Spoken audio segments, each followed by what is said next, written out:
Hello everyone, welcome to Elementex academy. आपण मागच्या व्हिडिओमध्ये आपण हे बघितलं होतं की डिटेल अनालिसिस आणि स्ट्रॅटेजी बघितली होती 2026च्या IIT JEE साठी. तर या व्हिडिओमध्ये आपण केमिस्ट्रीचाच पहिला जो काही पार्ट असेल फिजिकल केमिस्ट्रीचा, त्या फिजिकल केमिस्ट्रीचा चॅप्टर वाईज किती क्वेश्चन्स येतात, म्हणजे मागच्या 10 वर्ष जर बघितले तर आता 2015 पासून तर 2025 पर्यंतच्या याच्यामध्ये फिजिकल केमिस्ट्री मधून किती क्वेश्चन्स येतात चॅप्टर्स वाईज ते आपल्याला आता बघायचे. तर मग बघा, कारण असं नको व्हायला की तुम्ही क्वेश्चन्स म्हणजे सगळं व्यवस्थित अभ्यास केला आणि त्याच्यानंतर कुठल्या चॅप्टरला कमी वेटेज दिलं आणि एखाद्या चॅप्टरला जास्त वेटेज दिलं, तर त्या कंडिशन्स मध्ये काय होईल की पेपरला गेल्यानंतर तुमचं मग एखाद्याचा जास्त अभ्यास केलाय त्याच्यातनं कमी मार्क येतील, एखाद्याचा कमी अभ्यास केलाय त्याच्यातनं जास्त क्वेश्चन्स येऊ शकतात. सो ते खालीवरती नको व्हायला गोष्टी, म्हणून आपण आज एक डिटेल अनालिसिस आणलेलं आहे फक्त फिजिकल केमिस्ट्रीसाठी. आता या कंडिशन्स मध्ये तुम्हाला एक गोष्ट माहिती पाहिजे की जो JEE जो पेपर आहे तो 300 मार्काचा पेपर आहे, बरोबर. 300 मार्काचा पेपर आहे, मग त्याच्यामध्ये 3 सब्जेक्ट असतील, केमिस्ट्री, मॅथ आणि फिजिक्स. माझा प्रत्येकाचे क्वेश्चन्स किती असणार आहेत तर केमिस्ट्रीचे 25, फिजिक्सचे 25 आणि मॅथमॅटिक्सचे 25. मग त्या 25 क्वेश्चन्स आपल्याला अटेम्प्ट करण्यासाठी, कारण शेवटी प्रत्येक क्वेश्चन हा इम्पॉर्टंट आहे आणि प्रत्येक क्वेश्चन्सवर तुमची जी काही रँकिंग असणार आहे IITची ती रँक ठरवली जाणार आहे. सो आपल्याला एकदम प्रॉपर डिटेल्स अनालिसिस करून आणि व्यवस्थित अभ्यास करून आपल्याला ती रँक आणायची. तर आता पुढे कसं करणार, इकडे बघा. मी इथे आता 11चे आणि 12चे फिजिकल केमिस्ट्रीचे चॅप्टर्स लिहिलेले आहेत.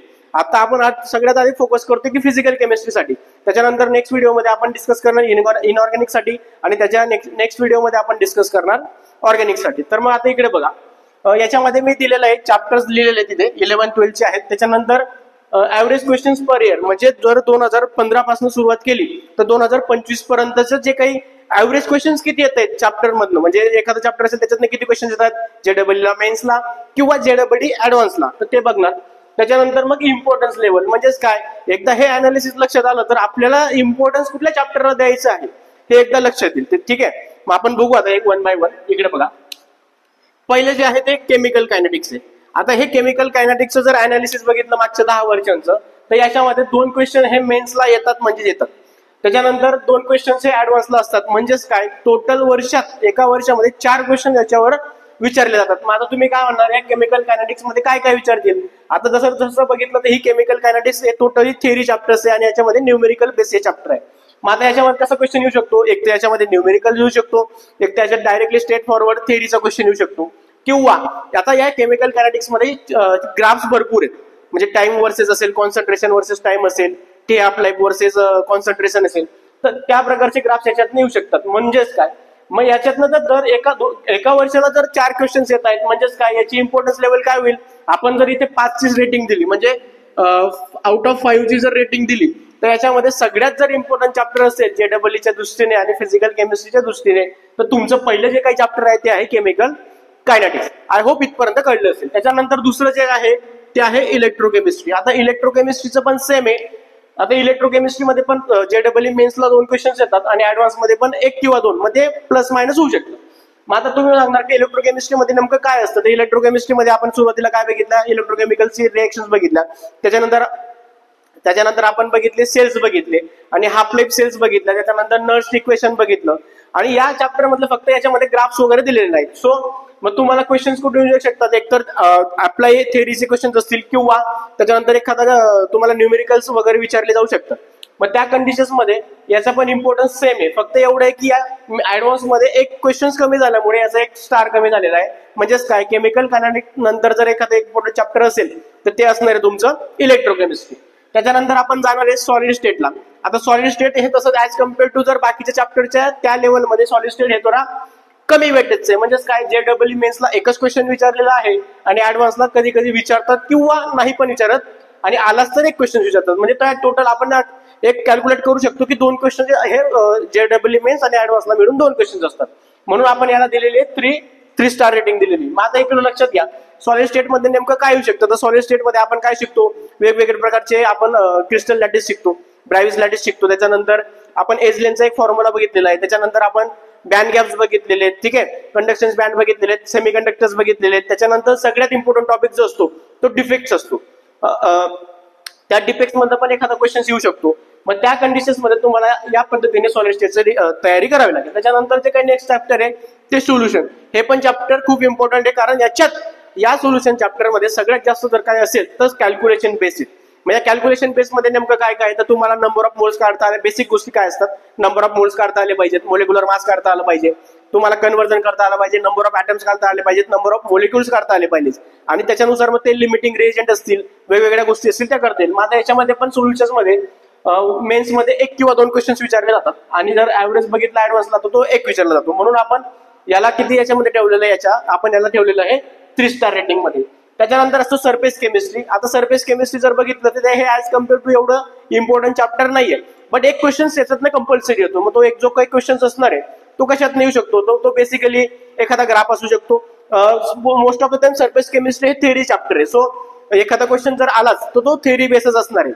पण मग तो कसा असेल की त्याला जरा तो MSQ मध्ये पण जाऊ शकतो, कारण आपल्याकडे JEE मध्ये मल्टिपल सिलेक्ट क्वेश्चनचा पण एक ऑप्शन असतो. म्हणून हे सरफेस केमिस्ट्रीचं जे काही आहे ते तुम्हाला याच्यामध्ये येऊ शकतं. त्याच्यानंतर मग थर्मोडायनामिक. आता हा जो काही चॅप्टर आहे हा पण सगळ्यात इम्पॉर्टंट चॅप्टर आहे. आता हा CBSEच्या बोर्डमध्ये क्लास 11ला असतो, आणि आपल्या स्टेट बोर्डचं जर कन्सिडर केलं तर त्याच्यामध्ये हा आपल्याला क्लास 12ला असतो. मग आता याच्यामध्ये पण हा 4 स्टार रेटिंग मध्ये. याच्यामध्ये किती क्वेश्चन्स येतात, मेन्स मध्ये 1 किंवा 2 येतात, आणि ऍडव्हान्स मध्ये पण किती येतात, 1 किंवा 2 येतात. मग आता या थर्मोडायनामिक मध्ये काय येतात, या थर्मोडायनामिक मध्ये आपल्याला माहिती आहे, आपण थर्मोडायनामिक मध्ये सुरुवात करताना सिस्टम बघितलं, युनिव्हर्स बघतो, त्याच्यानंतर आपण पाहतो टाइप्स ऑफ सिस्टम बघतो, मग त्याच्यामध्ये ओपन, क्लोज आणि आयसोलेटेड सिस्टम असतात. त्याच्यानंतर आपण PV वर्क बघतो, त्याच्यानंतर आयसोथर्मल काही एनर्जी असते ते पाहतो. त्याच्यानंतर आपण बघतो बऱ्यापैकी आपण रिएक्शन्स बघितलेल्या आहेत. त्याच्यानंतर एन्ट्रॉपी काय असते, first law of thermodynamic, second law of thermodynamic, enthalpy काय असते, इंटरनल एनर्जी काय असते, या सगळ्या गोष्टींचं त्याच्यात हे थर्मोडायनामिक चॅप्टरचं काय असतं, वेटेज हे जरा बऱ्यापैकी वाढून जातो. मग आता बघा हे झालं हे. त्याच्यानंतर इक्विलिब्रियम चॅप्टर. आता हे इक्विलिब्रियम चॅप्टर मध्ये पण मोस्ट ऑफ द काय असतं, तुम्हाला एखादी रिएक्शन दिलेली असेल त्याच्यामध्ये रिएक्शन क्वेश्चन विचारू शकतात, त्याच्यानंतर एखाद्या रिएक्टरचं कॉन्सन्ट्रेशन विचारू शकतात. सो त्या कंडिशन मध्ये इक्विलिब्रियम पण इम्पॉर्टंट आहे. पण इक्विलिब्रियमचा विषय काय, ऍज कम्पेअर टू बाकी चॅप्टर्स इक्विलिब्रियम मध्ये 2 किंवा 3 विचारलेले आहेत क्वेश्चन्स मेन्स मध्ये, आणि ऍडव्हान्स मध्ये 2. म्हणून जर पहिल्या चॅप्टर नंतर केमिकल कायनेटिक्स नंतर जर इम्पॉर्टंट चॅप्टर कुठलं असेल तर ते असेल तुमचं इक्विलिब्रियम. त्याच्यानंतर असतं स्ट्रक्चर ऑफ ॲटम, आणि दुसरं असतं बेसिक कन्सेप्ट ऑफ केमिस्ट्री. आता तसं बघितलं इक्विलिब्रियम, स्ट्रक्चर ऑफ ॲटम आणि बेसिक कन्सेप्ट ऑफ केमिस्ट्री हे 3 चॅप्टर्स हे क्लास 11 रिलेटेड आहेत.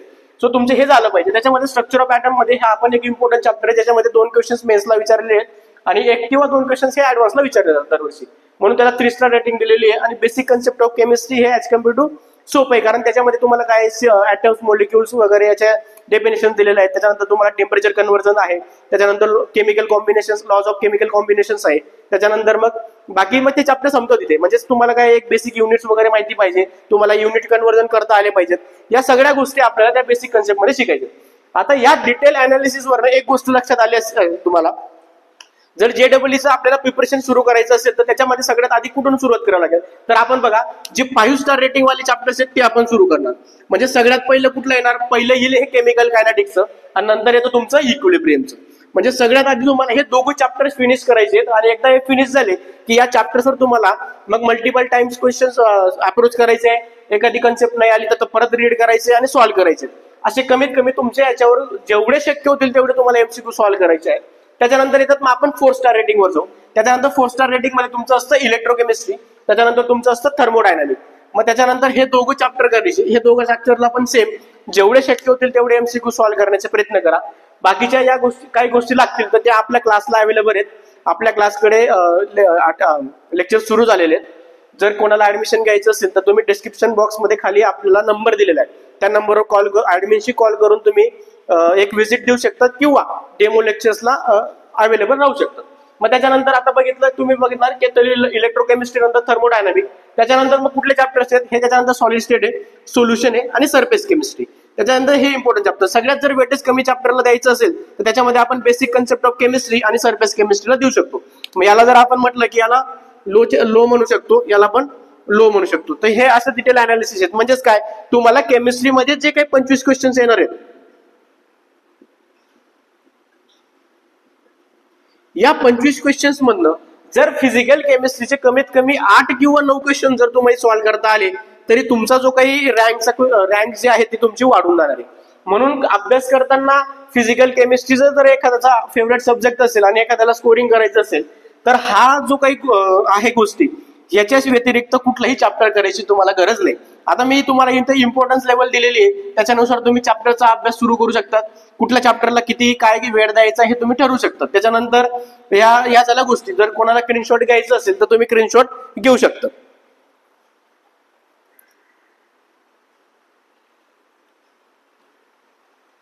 ठीक आहे, हे झालं आजच्या व्हिडिओमध्ये. आपण फिजिकल केमिस्ट्रीचे इम्पॉर्टंट चॅप्टर्स बघितले आणि कुठल्या चॅप्टरला किती काय कशा क्वेश्चन्स येतात ते बघितलं.